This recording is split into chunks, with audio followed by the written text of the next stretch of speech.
जिंदगी का रास्ता बना बनाया नहीं मिलता है, स्वयं को बनाना पड़ता है। और जिसने जैसा रास्ता बनाया उसको वैसे ही मंजिल मिलती है।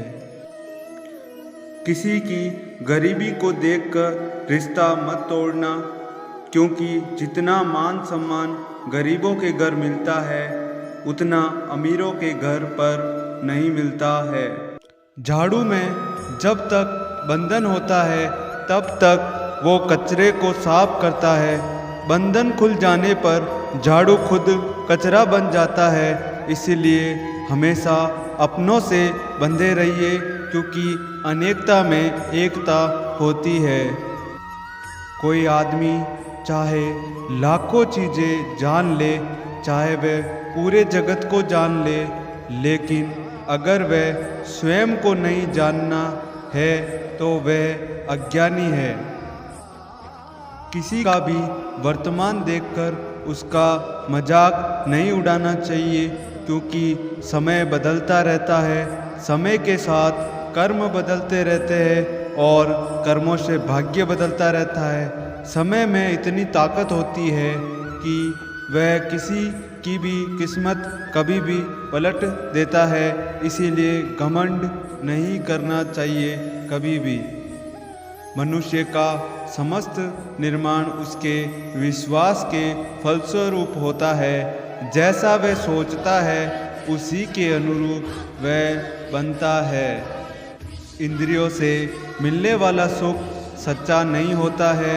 इंद्रियों का सुख पहले तुमको अमृत की मिठास देगा, लेकिन बाद में तुम्हारा विनाश कर देगा। जब तुम शुरुआत करोगे तो स्वाभाविक रूप से तुमको असफलता मिल सकती है।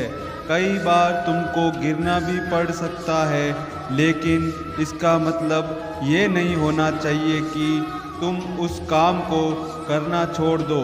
एक समय आएगा जब तुम परिपूर्ण हो जाओगे और तुम्हारे सभी काम सफल हो जाएंगे। इस काम में मैं हमेशा तुम्हारे साथ खड़ा रहूँगा। निंदा से घबराकर अपने लक्ष्य को ना छोड़े, क्योंकि लक्ष्य मिलते ही अक्सर निंदा करने वालों की राय बदल जाती है। सही समय की प्रतीक्षा करके स्वयं को मूर्ख मत बनाइए, क्योंकि सही समय तभी आएगा जब उसे सही बनाने के लिए आप प्रयत्न करेंगे। इस दुनिया में दो तरह के लोग होते हैं। पहले जो छोटी सी मुसीबत आने के बाद डर जाते हैं, घबरा जाते हैं, दुखी हो जाते हैं। और दूसरे वो लोग चाहे उनके ज़िंदगी में कितनी भी बड़ी मुश्किल आ जाए, लेकिन हमेशा खुश रहते हैं और हर मुसीबत में खुद को संभाल लेते हैं। एक वो होते हैं जिनके पास सब कुछ होता है, लेकिन फिर भी हमेशा दुखी दिखते हैं। और दूसरे वो जिनके पास चाहे कुछ हो या ना हो, लेकिन फिर भी वो हमेशा खुश रहते हैं। एक बेहतरीन ज़िंदगी जीने के लिए ये स्वीकार करना ज़रूरी है कि सब कुछ सबको नहीं मिल सकता। परिवर्तन ही प्रकृति का नियम है। इसीलिए जो पीछे छूट गया उस पर शोक मनाने की जगह जो आपके पास है उसका आनंद उठाना चाहिए। जब आप दूसरों के लिए अच्छा करना चाहते हैं तो वही अच्छी चीज़ें आपके जीवन में वापस आती है। यही प्रकृति का नियम है।